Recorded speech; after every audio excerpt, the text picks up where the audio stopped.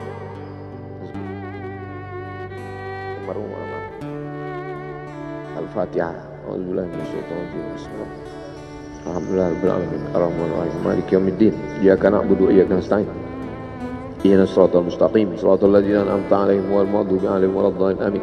Allahumma ighfir lahu warhamhu wa'afihi wa'fu anhu wa akrim nuzulahu wa wasi' madkhalahu waghsilhu bil ma'i wal thalji wal barad wa naqqihi minal khataaya kama yunqqa ath-thawbul abyadu minad danas wa abdilhu daran khairan min darihi wa ahlan khairan min ahlihi وقه من فتنة القبر وعذاب النار اللهم لا تحرمنا أجره ولا تفتنا بعده واغفر لنا وله ولإخواننا الذين سبقونا بالإيمان ولا تجعل في قلوبنا غلا للذين آمنوا ربنا إنك رؤوف رحيم اللهم اجعل أهله وتلامذته وطلابه من الصابرين الذين إذا أصابتهم مصيبة قالوا إنا لله وإنا إليه راجعون اللهم اجعل أبناءه وبناته من الصالحين والصالحات واحفظهم من كل سوء وشر اللهم اجعل هذا المعهد الذكر معهدا عظيما مباركا تخرج منه الطلاب والطالبات من المجاهدين والمجاهدات في سبيلك بأموالهم وأنفسهم